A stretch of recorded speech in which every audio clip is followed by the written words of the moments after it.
Welcome to Get Started Investing, a podcast where we help you learn to invest in 15 minutes or less. Each episode, we take one real-world business story and apply a key investing lesson to help you build your investor toolkit. If you're joining us for the first time, then welcome. We do strongly recommend that you scroll up and start at episode 1. Before you get started, just a reminder that we are not finance professionals. We are here learning like you, and nothing on this podcast should be taken as advice. So with that said, let's crack on. My name is Bryce, and as always, I am joined by my equity buddy, Ren. How are you going? I'm very good, Bryce. Big story we have today. A lot of headlines in financial news. Google fell 95%. What the? But that's okay. 95%? 95%. And it's okay. That's okay. I mean, look, the tech sell-off started with Peloton and Zoom, but it's Google now, 95% down. Wow. But all is not what it seems. Well, what is it? What is it? Well, that's what this episode is. So we're talking about a stock split in today's episode and using what happened with Alphabet, the parent company of Google, last week because they did a 20-to-1 stock split.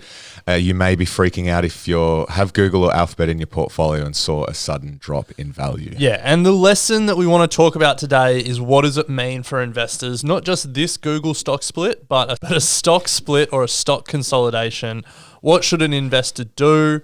What does it mean for tax? But also, if you're an ETF investor, which a lot of us are, even if we don't own Google directly, I guarantee that if you own an ETF, you own Google.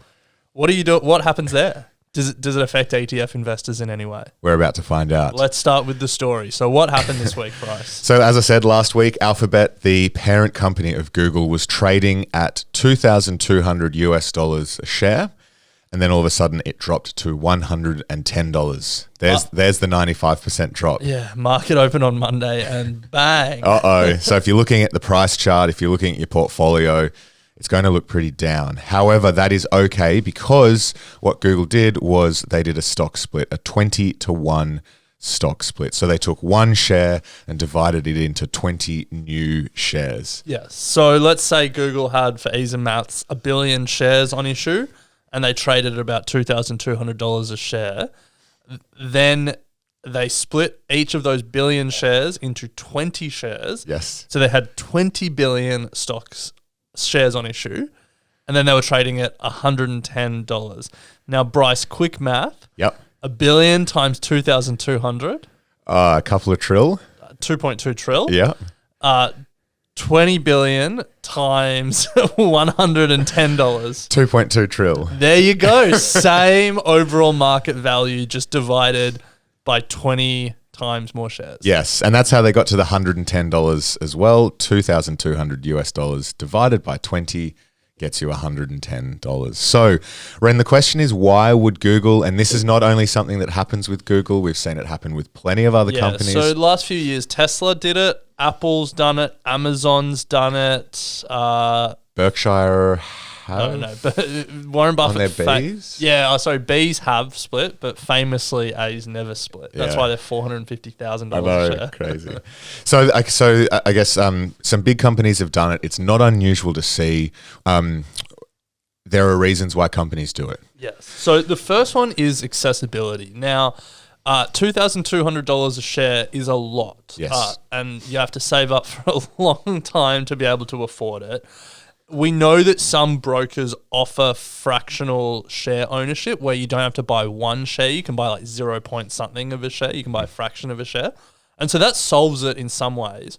But a lot of brokers don't. And so if you split the share, you make it $110 rather than $2,000. It's a lot more accessible for people like you and I to buy it. So that's number one. Number 2 is liquidity. Now, a bit of jargon there, but essentially it means the ease at which you can buy and sell a stock. With more stocks on offer, it means that there's more available for Ren and I, or you guys out there, to buy. So the liquidity, there's more liquidity in the market. There's more shares moving hands. You and I, rather than owning one share that's worth $2,000 and we can't sell a bit of it, if we have 20 shares, each worth $100, we could sell 10 shares if we wanted to. So it just facilitates more shares trading, which is good. And then a third reason, which isn't in the economic textbooks. You're not going to learn this in Finance 101, but something that we've seen from the recent stock splits of Apple and Tesla and all of them is that the price has been pushed up. And that's just the psychology of the market. That's not something that you should expect to always happen. No. But, you know. It's a derivative of the first two things, though. If things are more accessible and there's a little bit more liquidity, then you could assume. Yeah, it's also like an expectations game because it happens. Yeah. Then people expect it to happen again, especially like, you know, on social media and stuff like that, on Reddit. So don't think that one is always going to happen. No. But, hey, if you're a CEO and you need to hit your bonus targets, anyway, split your stock. Yeah, let's not too deep. So that's the story. That's the headline. Google 20-1 stock split. And you will see that reflected in your portfolio. But what does it mean for Google shareholders? Do I need to do anything? Should I be concerned? Here's the lesson. Because if you're a long-term investor, you are going to come across a stock split or a stock consolidation in a company that you hold. Yeah. It's going to happen. So what do we have to do? Not a lot. That is the great news. You don't have to do much. And it can sound daunting, but they make it easy for you. They make it easy. So it's not often you have a lesson, you're sitting in class and the teacher just says, there's not much we have to do here. Yeah. It's pretty good. Yeah, good day. Good day. So not much happens, not a lot really changes for you as a Google shareholder. The value of your position, I think this is the first thing to consider, does not change. If you had $1,000 invested in Google and they do a stock split, you will still have $1,000 invested in Google. It will just be across more shares. Yes. That's the simplicity of it. Your percentage ownership of the company will not change. Yeah, so if we owned 0.00003% of the company, that's probably a loss. What we own. We still own 0.0003% of the company, just across more shares. That's it. So the dollar amount that you invested doesn't change, and the percentage of the company that you own doesn't change. And they're really the two important things. Yes. How many shares that's divided into is just technical. Yeah, it doesn't make any difference to you as an investor.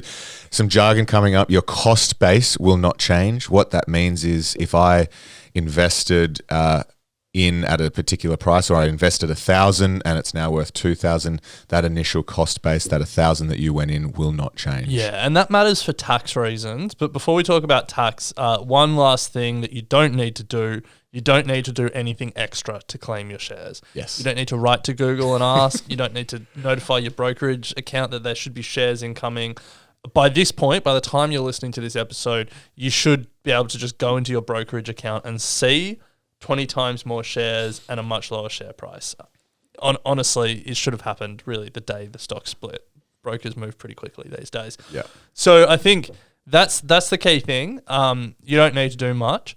But a lot of the questions that we get and a lot of the confusion comes around tax. Yes. Now, we know there's a global audience on Get Started Investing, so we need to speak in generalities and we need to be clear that you need to get your own tax advice. Yes, but there was a good article on ShareSite that sort of explained the simple philosophy behind it. And as you said before, your cost base does not change. So if you bought 10 shares at $100 a share, you spent $1,000 on shares. The company does a 2-for-1 stock split. You own 20 shares with a cost base of 50, but that's still $1,000 that you've spent. So when you report for tax time, if you sell the whole amount, well, your cost base is $1,000. That's easy. If you sell part of the amount, your cost base is that, whatever the split adjusted cost base is. So 20 shares at $50 a share. So for Google, if you bought one share at $2,200, it's now 20 shares at $110, and you sold half of them, what would your cost base be? Give me the maths again. So you bought one share at $2,200. Yep. And then Google does a 20-1 stock split. Yeah. If you sold the whole amount, yep. Let's say it was you sold the whole amount for $2,300. Yep. Well, you made $100. Yeah. Easy to report. Yes. What if you sold half of your shares now that you have 20 of them? Same thing. Like your cost base is going to be half of 2,200. Yeah. What 1,100? Nice. There we go. So that's really how you think about it for tax. Yeah. But obviously, tax laws change in different countries, and you need to get your own tax advice before you file. Yes. Now, an unsponsored plug, but I do use ShareSite. They're a great tool for tracking. They make all of this work very easy for you because they'll recognize that there's a stock split and you just click the button and it'll then readjust all your cost bases accordingly. So from a tax point of view, you don't even have to get in and change your Excel's, not adjust your cost bases, but adjust your tracking, your cost per share, all that sort of stuff. So you don't even have to adjust your. I think brokers do that as well. Yeah, but from yeah, they do. They do. That's true. But if you have multiple brokers. Anyway, let's keep it moving. What does it mean for ETF investors? And I think where we want to start here is that if you don't think you own Apple as well. If you don't think you own Alphabet, you probably do. Think again. If you own a global ETF, like an MSCI All World Index. Yes, you own it. If you own an S&P 500 ETF. You own it. If you own a NASDAQ 100 ETF. You own it. If you own any global or American tech or software ETF. With most confidence, I'd say you own it. There'd probably be some niche, but broadly, yes. I'm saying you own it. If you own a growth ETF. Yeah, pretty sure. These days, if you own a value ETF. Interesting, not sure. If you own an ESG ETF. Oh, yes. If you own like a general one, generally those tech companies get in, they wouldn't be in like a wind power ETF. No, they'd be in like global sustainability leaders. Yeah. Ethically responsible. Yeah, you get it. Anyway, look, I think the point is that Alphabet is a pretty core holding in most ETFs and managed funds and everything. So, for those of us that own an ETF, what do we need to do? Same thing, Ren. If you own, if you're an individual investor, the same thing applies as if you're an ETF investor. Nothing. Yeah. Nothing changes. If it was possible to need to do less, you would need to do less because the ETF issuer does it all for you. Now yes. let's explain. So let's say you own an ETF, and in that ETF there's 100 Alphabet shares. Yep. That ETF after the stock split will own 2,000 Alphabet shares. Yep. But as a percentage of the ETF, like let's say it's 5% of the ETF, that should remain 5% of the ETF. Yeah. Your cost base in buying the ETF doesn't change. No.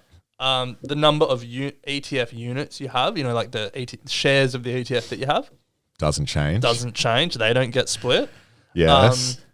There's no tax implications because you are buying and selling the units in the ETF, and the price in the units of the ETF matters, not what's going on underneath. Yes. The ETF issuer deals with all of that.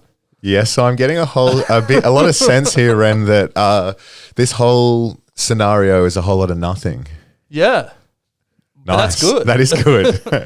It's a whole lot of nothing, but if you watch the headlines, you might think it's a whole lot of something. Yeah, it's a whole lot of headlines. Yes, it's a whole lot of headlines. not a lot of paragraphs. Not a lot of substance. Yeah. So yeah, I think that's our key takeaway. You probably saw the headlines. You will see the headlines again. Google is the example this week, but it's okay. It's a lot of noise. Yeah. There is an opposite of a stock split, a stock consolidation. Google split their shares because it's too high and it's inaccessible. Some companies will say our share price is too low. We need to consolidate. So rather than doing a 20-for-1 split, they might do a 20-for-1 consolidation. And that's when your stock's in like the cents. Yes. If your stock's trading at 2 cents, you might do a 10-for-1 consolidation so it's trading at 20 cents. And that's because stocks trading that low, there's a stigma around. Yeah. And you're not buying a 2-cent stock unless it's a specky. in the game. Yeah. But I think the same thing applies there, though, that nothing changes for you as an investor, or at least nothing that you need to do or be concerned about. Yeah, the value of your investment doesn't change. The percentage ownership of the company you have doesn't change. It's just the number of shares that value or that ownership stake is split across. Yes. Yeah. So, Ren, just like a lot of things in investing, it can seem daunting and overwhelming and confusing, but when you break it down, there's a whole lot of nothing. Whole So- no nothing. Now, Bryce, one thing before we leave. You know that joke when the iPhone came out, there's an app for that? Yeah. And, it's like, oh, there should be an app for running backwards down here. Yeah, Oh, yeah. there's an app for that. Yeah. And then in the podcasting world, there's a bit of a joke. There's a podcast for that. Yes. And there's just so many podcasts out there. I think we should coin the term, there's an ETF for that. Okay. Because the amount of ETFs out there is crazy. Yes. And so I wasn't surprised to see there is an ETF that tracks companies splitting their stock. Oh my goodness. So what? A company comes in, splits its stock, so it gets put into the ETF? A company announces it's splitting its stock, and then it gets put in, and then I think it's in there for like 6 months after the stock Let's split or try and something. capture the upside. Yeah. Oh my goodness. Yeah. It's just like It's like the world doesn't no need one this, guys. needs The that. world No one, doesn't need this. no one needs that. Anyway, But here's the ticker. It's over in the US. TOFR. no way. TOFR. TOFR. Because Two it's, for you know, one. like 2 for 1. You got to respect the naming conventions for some of these guys. But look, that is an ETF that you're right. The world definitely does not need. Yeah. We don't give investment advice on the show, but advice to the ETF issuer. Did the world Sack need it. this? Sack it. Sack it. Energy going into that would have been too much. Oh, like Focus on other things. Imagine if that was your job trying to market that. It's like, I know. anyway. But hey, we said that Alphabet's in every ETF. Alphabet will be in this one as well. That's true. That is true. Anyway, that brings us to the end of this episode of Get Started Investing. Hopefully, we've been able to add another piece to your investor toolkit.